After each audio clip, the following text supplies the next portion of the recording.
8절까지 말씀.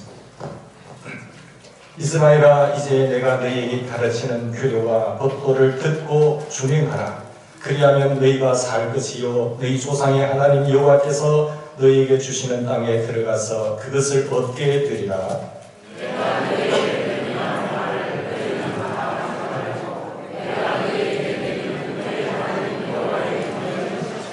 여호와께서 바알보올의 일로 말미암아 행하신 바를 너희가 눈으로 보았거니와 바알보올을 따른 모든 사람을 너희의 하나님 여호와께서 너희 가운데서 멸망시켰으되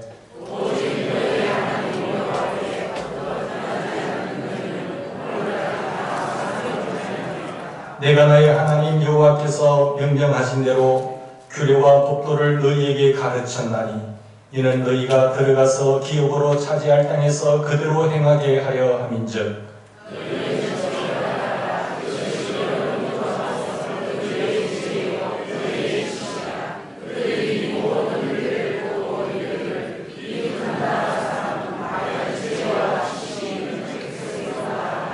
우리 하나님 여호와께서 우리가 그에게 기도할 때마다 우리에게 가까이 하심과 같이 그 신이 가까이 함을 얻은 큰 나라가 어디 있느냐?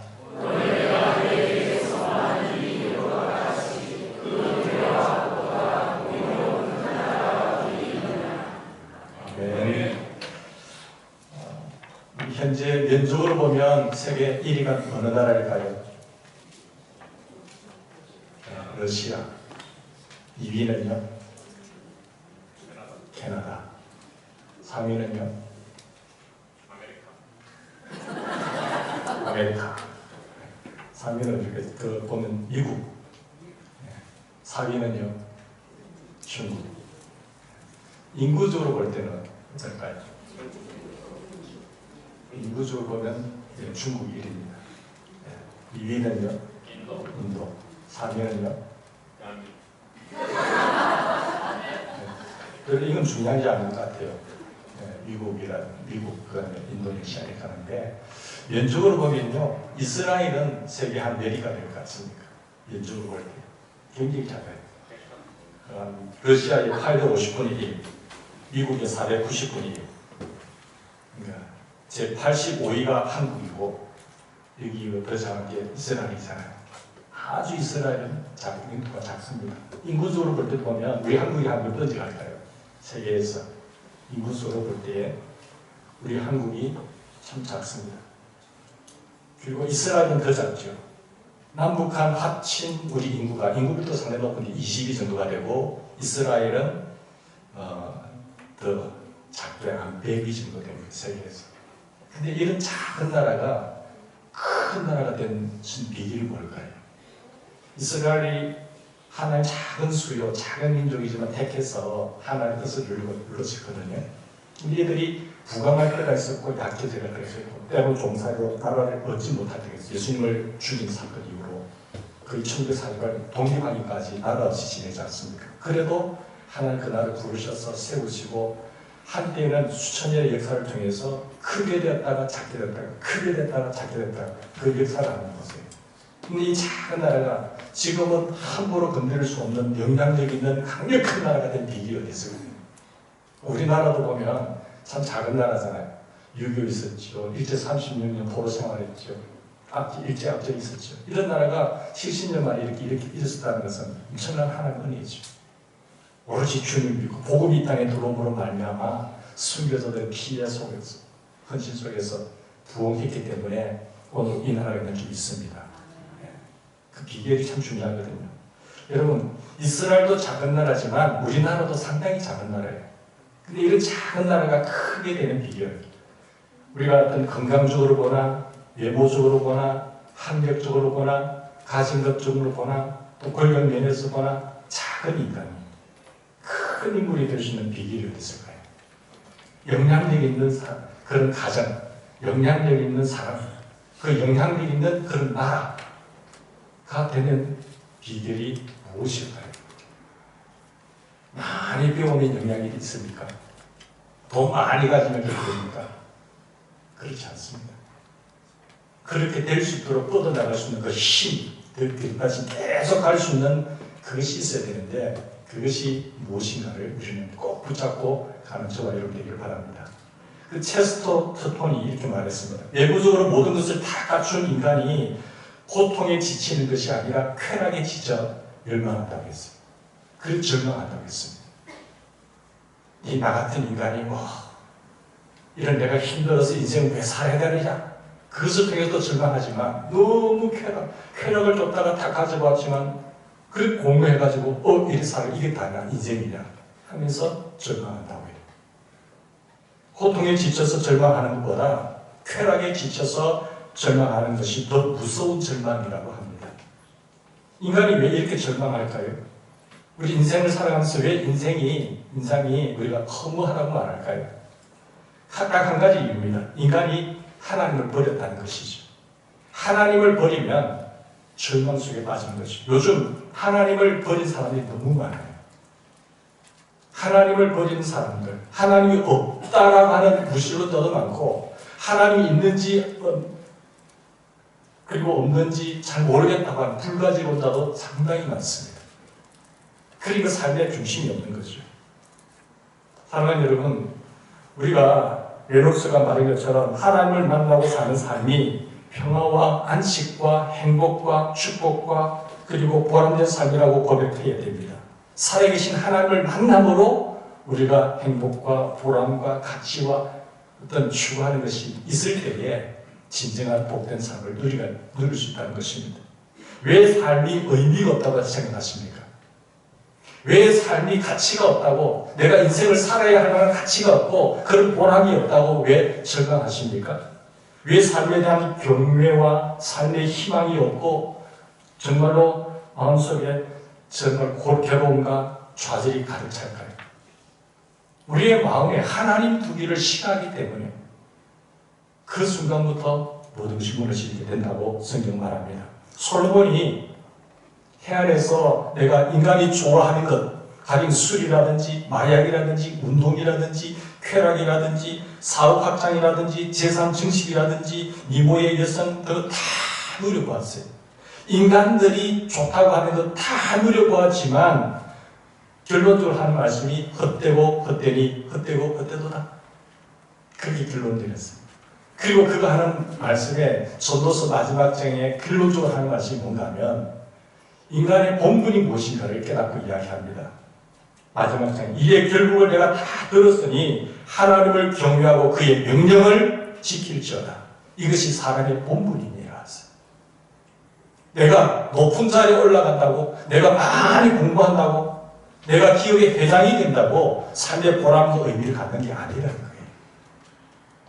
우리가 못 배운 사람이, 못 가져본 사람이 그런 말을 하면은 당신은 그렇게 해보지 못해서 그렇지 이렇게 하지만은 왕의 자리까지 올라갔다. 최고의 권력의 자리까지 가고 모든 것을 다 누려봤지만 아니라는 거예요.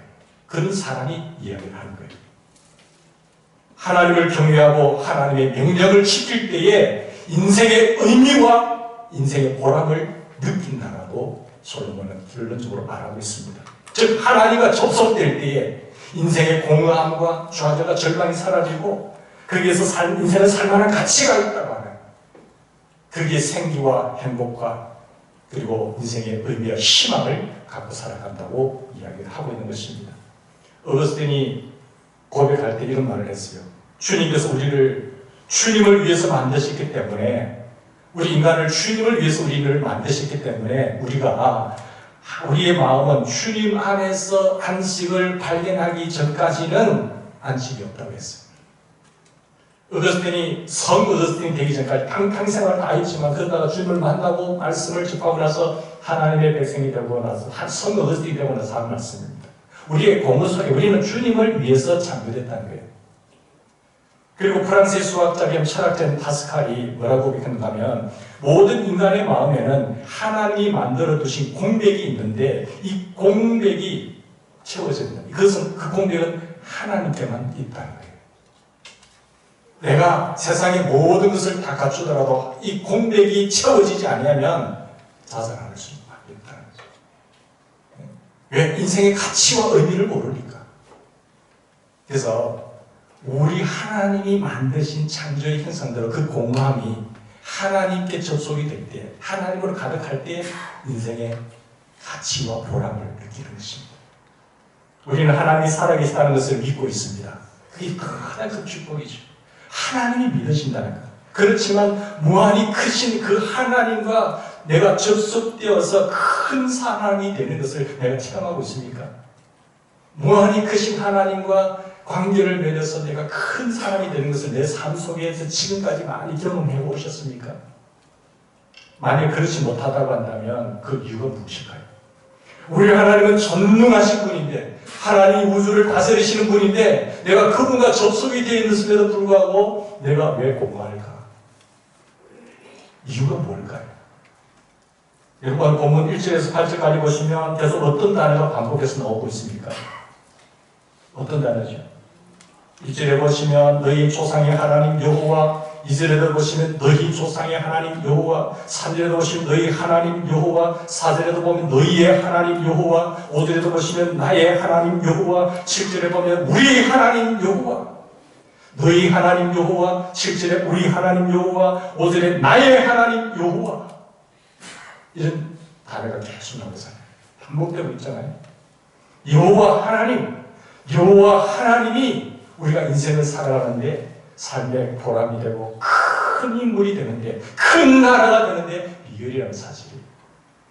이거 우리 하나님 여호와, 하나님이 나의 하나님이 될 때, 나 하나님이 우리의 하나님, 너희의 하나님이 될 때에 큰 나라가 되는 겁니다.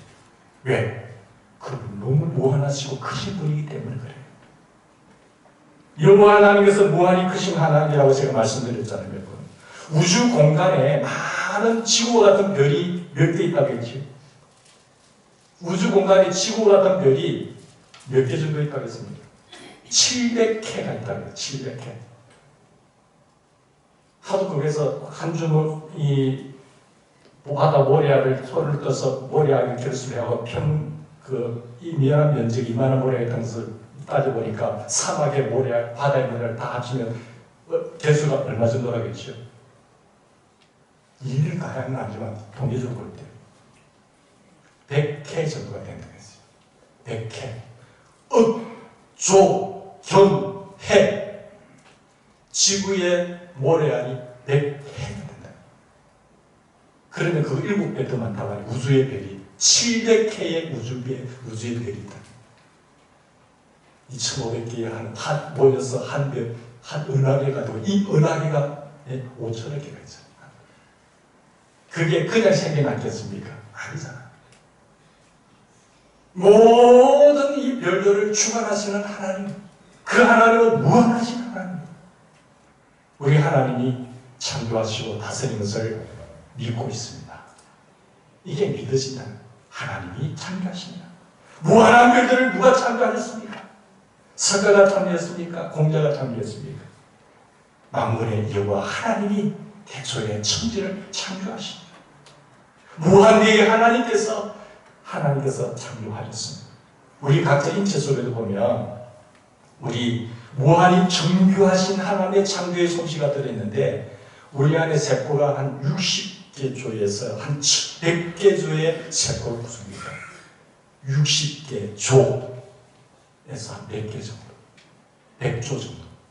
얼마나 정교한 거죠. 한 DNA 핵세포가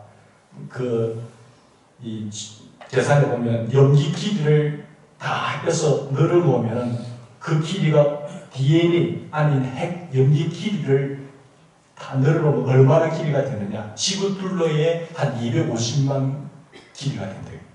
250만 배. 그럼 지구 둘레가 한 4만 킬로미터니까 250만 배가 되면 이 DNA 염기 길이가 몇 킬로미터일까요? 1000억 킬로미터를 열거하는 그 정도 된다는 거예요. 무한히 정교하신 하나님, 무한히 크신 하나님, 우리를 창조하시고 다스리는 것을 우리 믿는 것이. 사랑하는 여러분, 우주 속에 무한히 작은 존재인 인간이, 연약한 종간이 큰 것 대신 하나님 앞에 연결될 때 큰 인물이 되는 비결이에요. 작은 사람이, 작은 나라가 큰 나라가 되고 큰 인물이 되는 비결은 무한히 크신 여호와 하나님과 연결이 되는 겁니다. 그분과 접속되는 거죠. 하나님을 우리의 하나님, 나의 하나님, 너희의 하나님으로 모시는 거예요. 그분은 영원하신 분이에요. 영원하신 분과 그 생명이 접속될 때 우리는 영생을 누리게 되는 거지. 하나님을 우리 하나님, 나의 하나님을 모신다는 것은 하나님과 인격적인 관계를 맺는 것을 말합니다. 인격적인 관계를 맺는다는 것은 무엇일까요? 그분은 말씀하시는 분이고 우리는 그 말씀을 듣고 지키는 사람이에요. 대화가 가능한 사람이고 대화가 가능할 뿐만 아니라 그분의 말씀에 듣고 또한 순종하는 것이죠. 하나님과 인격적인 관계를 맺는다는 것은 하나님을 경외하고 하나님이 공급하시는 그 어떤 인도하시고 보호하시는 것을 누리는 복된 자를 말합니다. 이게 하나님과 인격적인 관계를 맺는 것은 여러분 사람과의 관계를 마찬가지죠. 그 관계를 맺는 것과 마찬가지예요. 그 관계가 형성되면 서로 사랑하게 되면 어떻게 됩니까? 서로 존중하잖아요. 여러분 하나님과 관계에서 떠나는 것이 우상숭배입니다. 내가 사랑해야 할 사람을 사랑하지 않고 그렇게 불륜을 행한다는 그게 잘못된 인격적인 관계잖아요. 하나님과의 관계에서 그 한 대상인 그분을 사랑하지 않고 다른 데 눈길을 돌리는 것이 우상숭배예요. 하나님은 이 우상숭배를 혐오하신다고 말합니다. 하나님을 버리고 다른 것을 하나님처럼 숭배하는 것이 우상숭배예요. 너무 사랑하니까 우리는 어떻게 해요? 질투하잖아요. 그래서 하나님은 소멸하는 불이요 질투하는 하나님이라. 여러분 내가 사랑하지 않으면요 질투가 없어요. 뭘 하든지 말든지. 내가 결혼한 사람인데 이 사람이 외도를 하든지 뭘 하든지 다른 사람하고 사귀든지 말든지 관심이 없다면 그 사람은 사랑하는 사람이 아니죠. 사랑하니까 뭐예요? 질투를 하는 거예요. 하나님은 우리를 자기 독자를 보내셔서 아낌없이 내어주시고 우리를 살리셔서 자녀 삼으셨는데 우리를 너무 끔찍이 사랑하니까 하나님 우리를 다른 것에 우상숭배하고 다른 데에 관심을 갖고 다른 데에 눈길을 주고 하면요 하나님이 질투하세요. 그게 우상숭배라니까요. 뭐 어떤 형체를 만들어서 그 앞에 절을 하고 그걸 숭배하는 것이 보이는 행사를 하는 것이 우상숭배만 아니고 그것도 우상숭배지만 하나님께 마음을 두지 않고 다른 데 자꾸 눈길을 두는 거지. 그게 우상숭배입니다. 올해가 가기까지 이 우상을 깨뜨리시기 바랍니다. 청산을 하셔야 돼요. 청산. 여러분 하나님은 우상숭배를 혐오하시는데 하나님께서 우상숭배를 하는 사람들을 얼마나 혐오하시는지 반대로 하나님께만 붙어있는 사람들을 얼마나 좋아하시는지를 여러분 본문이 이야기하고 있잖아요. 뭐라고 이야기하고 있어요? 오늘 본문 3절 4절 말씀 보십시오. 여호와께서 바알볼의 일로 말미암아 행하신 말을 너희가 눈으로 보았거니와 조상들이 부모님들이 바알볼에 행한 일들을 너희들이 눈으로 똑똑히 보았지 않는다. 다음 세대들은 지금 살아있는 그 앞에 지금 설교를 하고 있잖아요. 눈으로 보았지 않느냐. 바알볼을 따르는 모든 사람을 너희 하나님 여호와께서 너희 가운데서 멸망시키셨대. 누가 멸망시키셨어요? 하나님이. 근데 오직 사절 보세요. 너희 하나님 여호와께 붙어 떠나지 않는 너희는 오늘날까지 다 생존하였느니라. 민수기 25장을 보시면 이스라엘 사람들이 모압 사람들이 제사 지내는 모습을 보고 그 모압 이방인들 제사 지내는요 거기에 남녀가 뒤엉켜서 성관계를 맺으면서 제사를 드려요. 그걸 보고 있던 이스라엘 백성들이 충격을 받아가지고 그게 영향을 받아가 하나님 앞에 그런 우상숭배를 하는 거예요. 음양하고 우상숭배를 하다가 그 때문에 하나님께서 진노하셔서 연병에 삽시간이 연병에 걸려서 죽은 사람이 몇 명인 줄 아세요? 24,000명이 삽시간에 죽습니다. 하나님이 진노하셨어요. 그 사건을 우리에게 보여준 것은 하나님을 떠난다는 것이 무엇인지를 화끈하게 보여주는 사건이에요. 하나님을 떠나면 이렇게 되는 거야. 수없시간의 연병이 들어서 24,000명이 죽습니다. 우상을 섬기는 것이 하나님을 떠나는 것이고 하나님을 떠난 우상을 섬기면 하나님의 진노를 격발할 수밖에 없다는 거예요. 왜? 하나님의 질투를 너무 사랑하는 거예요. 여러분 소중한 것이 있고 내가 너무 사랑하는 사람인데 그것이 다른 데로 자꾸 할 때 가만히 두면 그건 사랑하는 게 아니죠. 정말 사랑하면 질투합니다. 여러분 바알 우상숭배에 빠지던 사람들이 24,000명이 하나님의 진노로 번진 연병 때문에 죽었지만 하나님께 붙어있었던 사람들은 지금까지 생존하고 있지 않느냐. 하나님께서 우상숭배를 얼마나 혐오하시는지 신명기 4장 15절 이하의 말씀도 나와 있습니다. 분명하게 밝혀두고 있습니다. 스스로 부패하여 남자 여자가 짐승색 물고기 어떤 형상 있는 유상을 만들지 말고 하늘의 천천을 경배하고 섬기지 말라고 하시면서 24절 말씀대로 하나님은 소멸하시는 불이시고 질투하시는 하나님이시라. 극도로 우리가 이 때문에 주의해야 됩니다.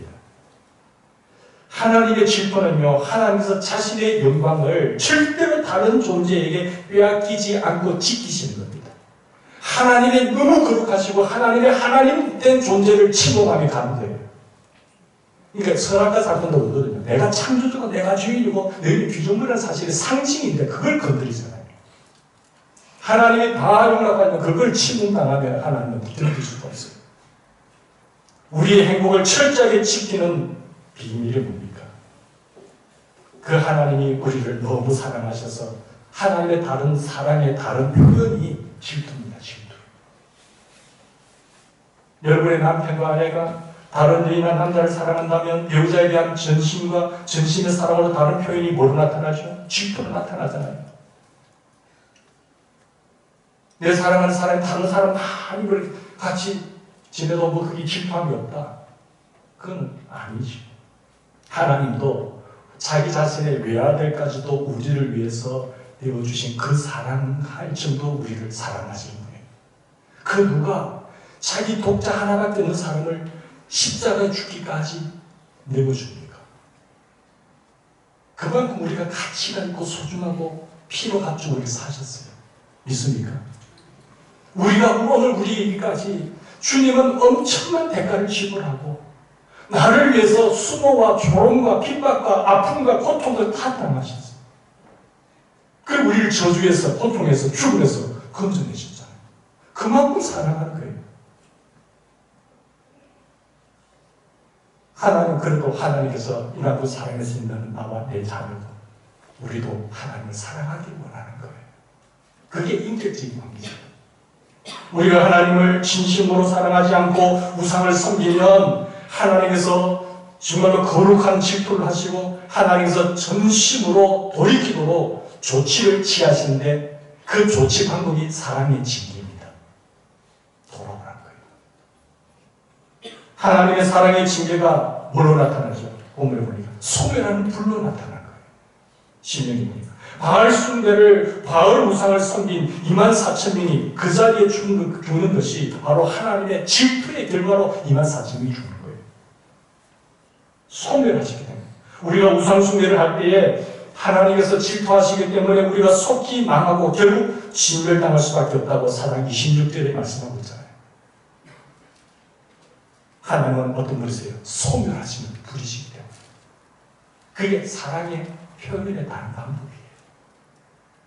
하나님은 질투로 진노하시는 하나님이면서 동시에 자비의 하나님이세요. 그런 상황이 있을 때에 아빠 잘못했어요. 용서해주세요. 돌아오면 받아주세요. 그래서 자비의 하나님이라는 거예요. 그러나 끝까지 회개하지 않고 청산하지 않고 그대로 있으면 하나님은 너를 너무 사랑하기 때문에 사랑의 매를 드신다는 거예요.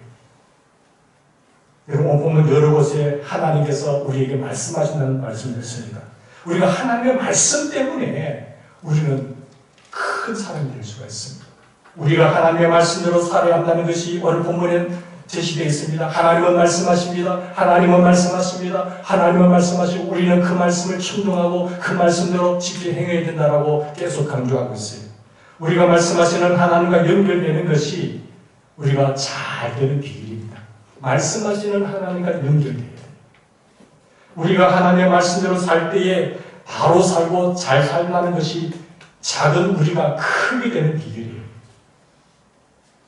여러분, 말씀이 없는 상태가 얼마나 비극적인지 아시지 않습니까? 하나님께서 우리에게 말씀하신다는 것 자체가 얼마나 큰 축복인지요. 하나님 우리 인간을 살아놓고 너희 마음대로 살아라 하면 우리가 뭘 기준으로 사시겠어요? 그런데 우리 하나님은 너무 자상하셔서 우리에게 말씀하셔서 하나님의 계획과 하나님의 마음과 하나님의 어떤 일어날 일들을 다 새겨서 우리 손에 들려주셨어요. 그게 계시의 음성인 하나님의 말씀이에요. 하나님이 말씀하시고 우리에게 주시다는 것이 너무너무 축복이잖아요.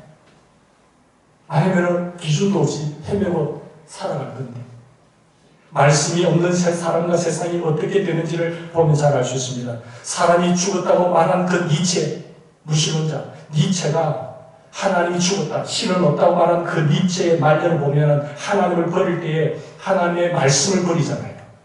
하나님을 믿지 않는 사람은 하나님의 말씀을 안 믿어요. 하나님의 말씀을 버려버리죠. 말씀을 버리게도 그렇게 되면 기준이 없습니다. 기준이 없으면 인간은 당황하게 되는 거예요. 우리가 이 복잡한 세상 속에서 딱 기준을 잡으면 삶을 튼튼하게 살아갈 수 있습니다. 모르면 당황하는 거예요. 모르면 당하는 거예요. 그러나 기준을 알고 말씀하시는 그분의 마음과 그분의 뜻과 그분의 속성을 알면 이기게 되는 거예요. 그래서 사탄이 미혹할 때도 성령의 근본 하나님의 말씀을 가지면 이기는 겁니다. 여러분, 니체처럼 기준이 없어 방황하고 사는 인생이 아니라 하나님의 죽음을 선언하고 난 후에 그 결과로 발생한 폭풍의 눈 속으로 들어가서 휘어지면서 비참하게 죽어가지 않습니까? 네, 무한히 크신 하나님께서 우리에게 말씀해 주시다는 것이 얼마나 귀한 일인지 생각해 보았습니다. 무한히 크신 하나님께서, 무한하신 하나님이 우리에게 자생하셔서 사랑하는 아들아, 내 뜻은 이런 거야. 너는 이렇게 하면 복 받는 거야. 너희가 이렇게 살면 인생에 행복하고 복된 인생이 될 수 있는 거야. 절대로 이렇게 해야 된다. 마치 아담 하와를 불러놓고 이것만큼 절대로 손대면 안 된다고 말했던 것처럼 우리는 그런 비참한 인생이 사탄에게 속아서 사탄에게 미혹되어서 넘어지지 않기를 바랍니다.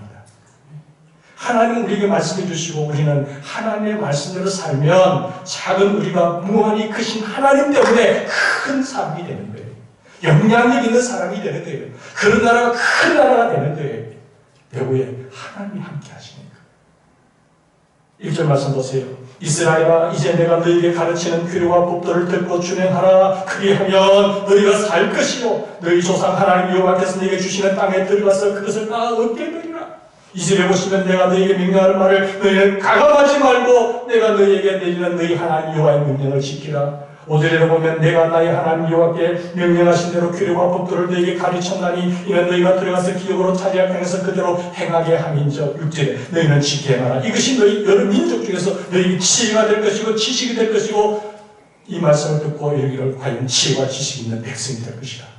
6절에도 마찬가지입니다. 8절도 마찬가지입니다. 쭉 말씀을 하는 거예요. 이 말씀 핵심은 뭡니까? 십계명이에요. 신구약 핵심적인 말씀은 십계명이에요. 그것을 어떻게 말씀을 받고 어떻게 살아가느냐의 역사적인 사건의 일들을 인물 사건들을 기록한 것이 구약의 수천년의 역사예요. 그 세 계명을 줬는데 그것을 요약하면 하나님을 사랑하는 것이고 이웃을 사랑하는 것이고 그 계명 택한 자와 언약을 맺은 이 관계성 속에서 삶을 살아가는 어떤 열거의 내용들이 성경에 나타나는 이유이잖아요. 우리는 하나님의 말씀을 지켜야 됩니다. 이 말씀은 공의요 정의에 기초한 말씀이에요. 세상의 법은 흩어질 수 있지만 하나님의 말씀은 우리가 지켜야 됩니다. 그리고 또 뭐라고 말씀합니까? 후손들에게 이 하나님의 말씀을 대대로 가르치라고 이야기하잖아요. 10절 말씀 보세요. 너희 자녀들에게, 너희 후손들에게 이 말씀을 대대로 가르쳐라. 이런 훌륭한 선생님들이 되길 바랍니다. 이런 훌륭한 믿음의 부모님들이 되길 바랍니다. 우리의 믿음이, 우리의 신앙이 자손대대로 흘러가야 돼요. 신앙이 개성이 되어야 된단 말이에요. 여러분들로 말미암아 자녀들의 신앙이 끊어지지 않는 은혜가 있기를 바랍니다. 최고의 가장 잘된 비결을 넘겨줘야 돼요. 그것은 하나님과 연결시키는 말씀을 줘야 되는 거죠. 이것이 지혜와 지식의 보화예요. 하나님의 말씀을 가감하지 말고 그대로 지키는 것이 우리의 지혜와 지식의 보화고 이것을 후손들에게 부지런히 가르쳐서 우리와 우리 후손이 대대로 하나님을 경외하면 하나님이 복을 내리시고 하나님이 주시는 땅에서 오래 사는 복을 받게 되고 하나님의 주시는 땅에서 잘 살게 되고 영향력 있는 백성이 되는 거예요. 그게 구약 역사니 이스라엘 역사니 하나님이 생생하게 가르쳤잖아요. 저들이 동खा졌을 때 하나님을 떠나게 되면 하나님이 짓밟히게 되는 인생을 만들어줘요. 40년 광야 길을 걷게 되고 아수르를 멸망시켜버리고 바벨론 남는 자들 때문에 70년 고르생으로 넘겨버리고 하나님이 그러나 함께 하실 때는 적군이 오더라도 하나님이 치워나가시고 이기게 하시고 승리해 주셨지만 우상을 숭배하고 다른 길에 눈길을 돌리면 그것이 우상 숭배인데 하나님이 너무 질투하시는 소멸한 분이시기 때문에 사랑의 징계를 하신다는 말씀입니다. 하나님께서 불가운데 말씀하신 것도 하나님의 말씀에 근거해서 하나님을 경외하게 하시는 하나님의 행위입니다. 하나님께서 명령하실 때에 경외심을 유발하는 그런 행위를 가지고 있잖아요. 그래서 십계명을 주실 때에 불가운데 임하셔서 하나님이 음성만 나타나는 거예요. 불가 나타나는 형상은 보이지 않고 만약 하나님은 영이시기 때문에 보이지 않습니다. 하나님이 보이신다면 여기서 일어나 또 저 멀리까지 어디로 옮기는 겁니까? 여기 나타나고 저기 나타나고 이렇게 하는 거예요. 하나님이 영이시기 때문에 보이지 않고 말씀하세요. 하나의 불로 돌판에 말씀을 새기잖아요. 불 가운데 말씀하시는데 그 불이 충천했다. 하늘에 닿았다. 충천했다. 사랑하는 여러분, 보이는 형상을 두려워하지 않길 바랍니다. 그 앞에서 절을 해도 소용이 없는 거예요. 그 앞에서 반면해도 소용이 없는 거죠. 하나님께서 불 가운데 말씀하시는 것도 창조일에 어느 민족, 어느 나라에도 없던 큰 일이라는 거잖아요. 내가 어느 민족에게 이 말을 내가 내 말을 들려줘서 지혜와 지식의 말씀을 선포한 적이 어디 있느냐? 너희들을 택해서 너희들에게 말씀하지 않았느냐? 그렇게 하고 있잖아요. 하나님은 어떤 다른 신과도 비교할 수 없도록 시험과 이적과 기사와 전쟁과 강한 손과 편파를 크게 두려운 일로 이스라엘을 애굽에서 인도해냈다. 어느 신이 와서 너희들을 그 압제에서 해방시키느냐? 내가 이적으로 내가 표적으로 강을 내게 하고 그리고 홍익길을 건너게 하고 때로는 여러 표적으로 너희들에게 먹이고 입히고 여기까지 인도했지 않느냐? 어떠한 신이 그랬느냐? 강한 손과 편팔로 크게 두려운 일로 이스라엘을 애굽에서 인도해냈다. 하나님께서 이스라엘 앞에서 강대한 여러 민족들을 다 쫓아내시고 이스라엘을 그들의 땅으로 인도해 들으시는 유일하신 참 하나님 여호와라 라고 말씀하세요. 우리 아버지는 우리 하나님은 크신 분이십니다. 하나님께서 분명하게 말씀하시되 하나님을 대대로 경외하면서 하나님을 섬기도록 불가운데로 말씀하셨다는 것을 명심하셔야 됩니다. 그렇게 엄미한 행위의 능력으로 말씀하시는 하나님, 예수님께서 이 세상에 사신 것도 행위를 통한 말씀이죠. 하나님이 인간의 몸을 입고 오셔서 그렇게 사신 것이 행위를 통한 말씀하십니다. 주님께서 십자가에 죽으심도 부활하심도 행위를 통한 말씀하심이죠. 구원의 방도가 최고의 구원의 방도는 주님의 십자가에 죽으심과 부활이잖아요. 행위를 통한 말씀입니다. 예수님께서 십자가에 죽으시고 부활하신 것은 가장 확실하고 가장 강력하고 가장 핵심적인 구원의 행위를 드러낸 말씀입니다. 때로는 하나님의 말씀으로 기록하시지만 때로는 보여주심으로 때로는 행동하심으로 하나님은 말씀하고 계세요. 우리는 예수 그리스도를 잊지 않고 늘 기억하고 늘 말씀 안에서 예수님과 동행하면서 유일하신 참 하나님을 섬겨야 될 줄 믿습니다. 그것이 작은 자가 큰 자가 되는 비결이에요. 작은 교회가 크게 되는 교회의 비결이에요. 영향력 있는 큰 교회에 사단이 넘볼 수 없는, 사탄이 주변에 조롱할 수 없는 강한 자가 되는 비결입니다. 어떤 나라가 큰 나라입니까? 하나님을 제대로 섬기는 나라가 강한 나라예요. 무한히 크신 하나님은 또한 말씀하실 뿐만 아니라 첫째로 말씀하실 뿐만 아니라 하나님께 드리는 말씀대로 응답하신 하나님이세요. 하나님 우리의 기도에 응답해 주십니다. 우리는 무한히 크신 하나님께 기도드리고 그 하나님의 응답하심 때문에 작은 우리가 무한히 크신 하나님과 연결됨으로 크게 될 수 있다고 말씀하고 있습니다. 오늘 7절 말씀 다 같이 읽겠습니다. 7절 우리 하나님 여호와께서 우리가 그에게 기도할 때마다 우리에게 가까이 하신과 같이 그 신이 가까이 함을 얻은 큰 나라가 어디 있느냐. 여기 보면 작은 나라가 큰 나라, 큰 나라. 여기 실제로 보면 큰 나라. 이런 큰 나라. 작은 나라인데 왜 큰 나라라고 하지? 하나님 말씀에 따라갈 때, 그 하나님과 접속될 때 큰 나라가 되는 거죠. 하나님께 기도할 때에 큰 나라가 되는 거죠. 기도한다는 것은 우리 앞에 문제가 생길 수 있고, 우리에게 어려움이 있을 수 있고, 우리가 건너야 하지 못할 강이 있을 수 있고, 장애 요소가 있을 수 있고, 난관이 있을 수 있고, 고민이 있을 수 있잖아요. 그때 어떻게 해야 된다고요? 우리가 그에게 기도할 때마다 우리에게 가까이 오셔서 관심을 가지신 하나님, 우리에게 가까이 하신 것 같이 그 신이 가까이 하면 얻은 큰 나라가 어디 있느냐?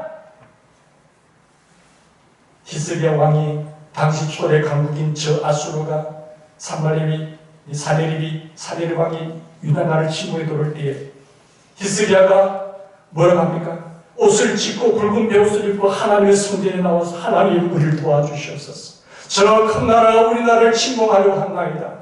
주여 도와주시옵소서. 간절한 구국 기도를 드렸을 때 하나님께서 가까이 오셔서 들으시고 그 사내를 몰고 온 아수르 군대 18만 5천 명을 쓸어버린 겁니다. 우리 하나님은 크신 하나님이세요.